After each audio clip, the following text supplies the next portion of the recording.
बच्चों, matric with सुमन में आपका स्वागत है। आज हम पढ़ेंगे क्लास 9 का चैप्टर सेकंड। इससे पहले हमने चैप्टर फर्स्ट पढ़ा है, जिसका लिंक आपको डिस्क्रिप्शन बॉक्स में मिल जाएगा। आप प्लेलिस्ट में जाकर भी चेक कर सकते हैं, है ना। ऐसी ही रोज नई वीडियो देखने के लिए आप बेल आइकन पर प्रेस कीजिए, जिससे आपको नोटिफिकेशन मिल जाए। देखिए, हम शुरू करेंगे चैप्टर सेकंड और उसका नाम है बहुपद, है ना। अब बहुपद में हम एक्सरसाइज 2.1 शुरू कर रहे हैं, है ना। 2.1 का पहला क्वेश्चन, निम्नलिखित व्यंजकों में कौन कौन एक चर में बहुपद है और कौन कौन नहीं है, कारण के साथ अपने उत्तर दीजिए। ये हमारे क्वेश्चन लिखे हुए हैं, है ना। एक एक करके हम इनको बताएंगे कि कौन सा एक चर में बहुपद है और कौन सा नहीं है। एक चर का मतलब देखिए, क्वेश्चन करते हैं, आपको समझ आएगा। जैसे देखिए, यहाँ एक्स है, यहाँ भी एक्स है ना। कोई बाय जेड और कुछ तो लिखा हुआ नहीं है ना, तो इसका मतलब ये एक चर में बहुपद है ना। लेकिन कारण देना है ना, तो हम क्या लिखेंगे इसमें, एक चर में बहुपद है ना। और क्योंकि अब देखो, x के ऊपर कितनी घात है, 2। यहाँ x के ऊपर कुछ नहीं है तो क्या लिखेंगे, 1, है ना। कुछ नहीं है तो इसका मतलब यहाँ 1 लगा हुआ है ना। तो क्योंकि इसकी सभी घातें पूर्ण संख्या है। अब पूर्ण संख्या क्या होती है, 0, 1, 2, 3, ये इंट्रोडक्शन वाली वीडियो में मिल जाएगा आपको। क्योंकि x की सभी घातें पूर्ण संख्या है, ठीक है। दूसरा क्वेश्चन, बाय, उसके ऊपर 2 लगा हुआ है, घात 2 है, प्लस √2। देखिए, बाय के ऊपर घात कितनी है, 2 है, और 2 पूर्ण संख्या है, तो और बाय के अलावा यहाँ और कुछ नजर नहीं आ रहा। जैसे एक्स है, बाई, और यहाँ मान लो एक्स होता तो अलग आंसर होता, है ना। जैसे ABCD, तो यहाँ कहेंगे एक चर में बहुपद है। एक चर में बहुपद का मतलब है यहाँ एक जैसे बाई है ना। जैसे एक्स नहीं है। 5वां सवाल देखो, एक्स भी है, वाई भी है, टी भी है, मतलब एक साथ अलग अलग नहीं आने चाहिए, है ना। तो ये एक चर में बहुपद नहीं है। तो यहाँ एक चर में बहुपद है क्योंकि y की घात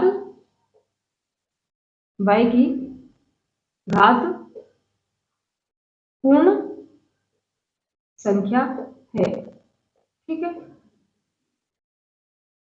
तीसरा क्वेश्चन देखिए, p, और इसके ऊपर तीसरा क्वेश्चन देखिए, 3√t प्लस t √2। देखिए, यहाँ भी t है, यहाँ भी t है ना। तो हम समझेंगे कि ये एक चर में बहुपद है ना। भाई यही होना चाहिए। लेकिन देखिए, यहाँ t के ऊपर क्या लगा हुआ है, √, और यहाँ t सही है ना। मतलब t के ऊपर कुछ नहीं है तो एक घात है। तो अभी लेकिन हम क्या पढ़ रहे हैं, बार बार क्या कह रहे हैं कि घात पूर्ण संख्या होनी चाहिए, है ना। तो √ वाली संख्या तो पूर्ण संख्या नहीं होती है, पूर्ण संख्या तो 0 से शुरू होती है ना। तो हम इसमें क्या लिखेंगे, एक चर में बहुपद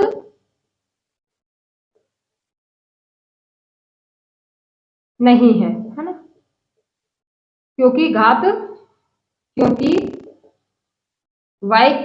p की घात पूर्ण संख्या नहीं है।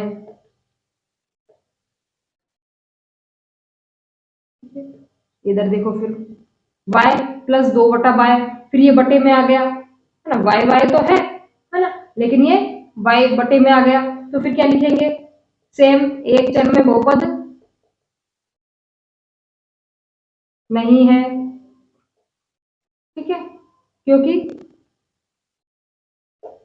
y की घात पूर्ण संख्या नहीं है। सेम 5वें वाले को देखिए, इससे आपको और क्लियर हो जाएगा क्या कहना चाह रहा है। देखिए, यहाँ x भी आ रहा है, y भी आ रहा है और t भी आ रहा है ना। तो इसका आंसर क्या होगा, एक चर में बहुपद नहीं है, नहीं है, है? क्योंकि x x ही होना चाहिए, अगर y है तो y y होना चाहिए, अगर t है तो t t होना चाहिए, है ना। ये अलग अलग नहीं होने चाहिए। तो एक चर में बहुपद नहीं है क्योंकि x y और t आ रहा है ना। यहाँ x y और t है ना। तो ये हमारा पहला क्वेश्चन हुआ। इसके साथ ही हम दूसरा क्वेश्चन शुरू करेंगे। ये जनरली समझने वाला क्वेश्चन है ना, इसमें इतना लिखने वाला वो कुछ नहीं है, बस ये आपको लिख के बताया है क्योंकि आंसर देना है।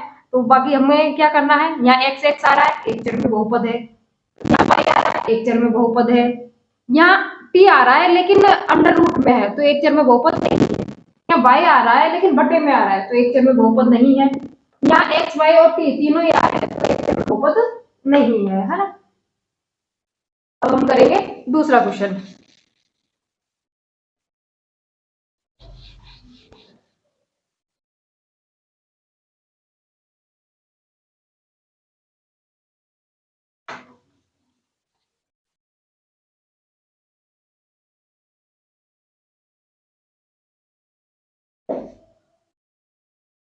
दूसरा क्वेश्चन देखिए, निम्नलिखित में से प्रत्येक में एक्स स्क्वायर का गुणांक लिखिए। एक्स स्क्वायर का गुणांक लिखना है ना, एक्स स्क्वायर मतलब एक्स की घात 2 वाला है ना, एक्स की घात 2 का गुणांक लिखना है। तो अब इसमें देखिए पहला क्वेश्चन देखिए है ना, पहले क्वेश्चन में पहले तो ये देखिए कि एक्स की घात 2 लिखी हुई कहाँ है ना। तो देखिए ये तो 2 है, अकेली जो संख्या होती है जिसके साथ एक्स या वाई कुछ भी नहीं लिखा हुआ है उसको अचर बोलते हैं है ना। यहाँ x है, यहाँ x की घात 2 है, तो पहले तो ये देखेंगे x की घात 2 कहाँ लिखा हुआ है, यहाँ पर लिखा हुआ है। अब देखो ये तो अलग है ना, सिर्फ आप यहाँ पर देखो कुछ लिखा हुआ है क्या, यहाँ पर कुछ भी नहीं लिखा हुआ है ना। x के आगे देखना है ना, बिल्कुल इधर नहीं देखना प्लस के उधर, सिर्फ यहाँ देखो इस x के आगे कुछ लिखा हुआ है क्या, कुछ नहीं लिखा हुआ है ना। तो यहाँ एक्स स्क्वायर का गुणांक क्या हो जाएगा, कुछ भी नहीं लिखा हुआ, इसका मतलब यहाँ पर 1 है ना। देखिए इस दूसरे सवाल में पहले तो ये देखिए कि x की घात 2 लिखा हुआ कहाँ है, यहाँ तो x की घात 3 है, यहाँ 2 है जिसे अचर बोलते हैं, यहाँ x की घात 2 यहाँ पर लिखा हुआ है ना, और इसके आगे क्या लिखा हुआ है माइनस है ना। तो देखिए एक्स स्क्वायर का गुणांक क्या हो जाएगा, कुछ भी संख्या नहीं लिखी होती है तो हमने पिछले वाले सवाल में भी देखा है, अगर कुछ भी संख्या यहाँ नहीं लिखी है तो गुणांक क्या होता है 1, लेकिन चिन्ह को देखिए इस बार माइनस चिन्ह है तो गुणांक क्या हो जाएगा -1। देखो यहाँ पर कुछ नहीं लिखा हुआ है ना। इस वाले सवाल को देखिए एक्स स्क्वायर का गुणांक, देखिए एक्स स्क्वायर यहाँ पर लिखा हुआ है, यहाँ एक्स है तो इसके आगे क्या लिखा हुआ है, इसको पाई बोलते हैं, पाई बटा 2, तो इसका गुणांक क्या हो जाएगा पाई बटा 2। जो भी संख्या इसके आगे लिखी हुई है वही इसका गुणांक होता है। अब कुछ भी पूछ सकता है, एक्स का पूछेगा तो यहाँ कुछ भी नहीं है तो एक्स का गुणांक क्या हो जाएगा 1, यहाँ इस सवाल में भी एक्स का गुणांक 1, यहाँ एक्स है ही नहीं है ना, तो नहीं है तो एक्स का गुणांक 0, एक्स की घात 3 का गुणांक 1। अगला क्वेश्चन देखो, यहाँ एक्स की घात 2 का गुणांक देखो, मुझे इस सवाल में देखिए कहीं x की घात 2 दिख रहा है क्या, नहीं दिख रहा है ना, कहीं x की घात 2 है ही नहीं, तो एक्स स्क्वायर जो x की घात 2 है उसका गुणांक क्या हो जाएगा 0 है ना। यह दूसरा क्वेश्चन हुआ। इसके बाद हम देखेंगे तीसरा क्वेश्चन, गुणांक देखना है उसके आगे जो संख्या लिखी हुई है वही इसका गुणांक होता है, अगर नहीं लिखी हुई है तो 1 है ना, और वो पूरा ही नहीं है, जैसे इसमें कहीं भी एक्स स्क्वायर नहीं है तो गुणांक 0 हो गया, यहाँ है लेकिन कुछ संख्या नहीं है तो 1, या -1। अगला तीसरा क्वेश्चन देखेंगे,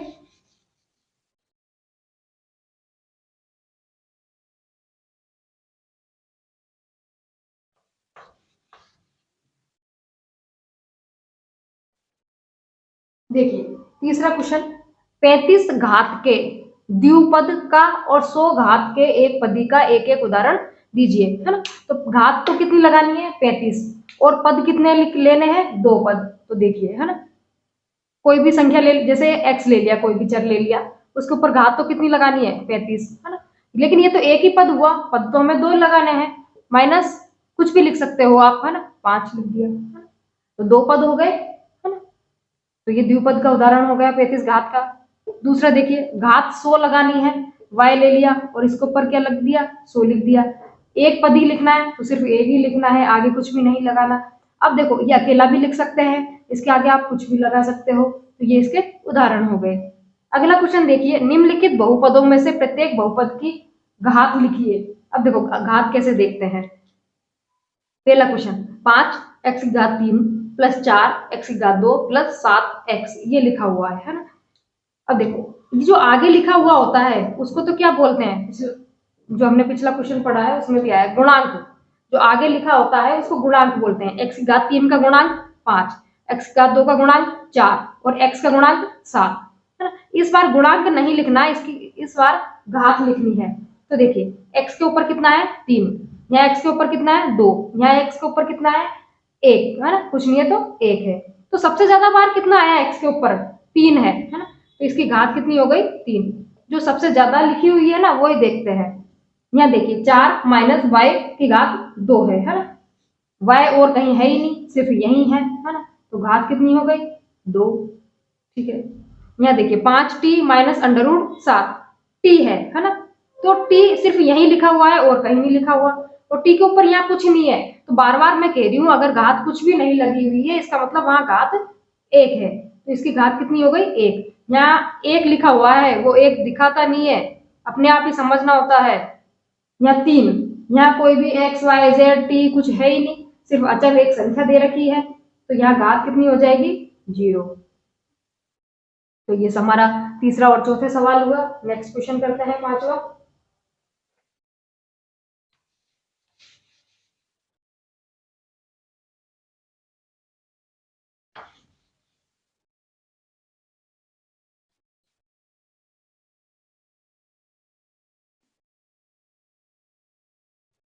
देखिए पांचवा क्वेश्चन, निम्नलिखित बहुपदों में कौन कौन बहुपद रेखिक है, कौन कौन द्विघाती है और कौन कौन त्रिघाती है, ये हमें इन क्वेश्चनों में बताना है।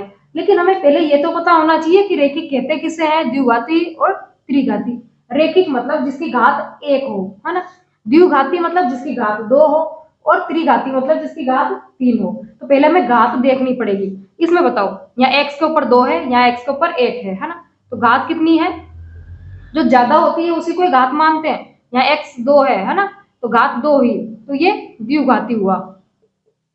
ठीक है, यहाँ देखिए यहाँ x माइनस एक्स के ऊपर क्या 3 है ना, यहाँ कुछ नहीं है तो 1 है, तो यह घात कितनी हुई 3, तो ये त्रिघाती है। ठीक है, यहाँ देखिए y प्लस y की घात 2 प्लस 4 है ना, तो y के ऊपर सबसे ज्यादा क्या आ रहा है 2, तो घात 2 द्विघाती। यहाँ देखिए 1 है प्लस x है ना, तो x के ऊपर देखना है, x के ऊपर कुछ नहीं लिखा हुआ तो क्या है 1, तो घात यहाँ कितनी हो गई 1। और जब भी घात 1 हो तो उसे क्या बोलते हैं रेखिक, ये ध्यान देना है ना। बाकी तो नाम से पता चल जाएगा, द्यू लिखा हुआ है मतलब 2 घात है, त्रि लिखा हुआ है तो 3 घात है, लेकिन रेखिक मतलब घात 1 हो। यहाँ t के ऊपर घात 1 है तो ये रेखिक, यहाँ r के ऊपर घात 2 है तो ये द्विघाती, यहाँ x के ऊपर घात 3 है ना, तो त्रिघाती। ठीक है, ये हमारी एक्सरसाइज 2.1 कंप्लीट हुई। आज के लिए इतना ही। ऐसे ही और वीडियो देखने के लिए चैनल को सब्सक्राइब कीजिए, वीडियो को लाइक कीजिए और अपने दोस्तों के साथ ज्यादा से ज्यादा शेयर कीजिए। Thank you.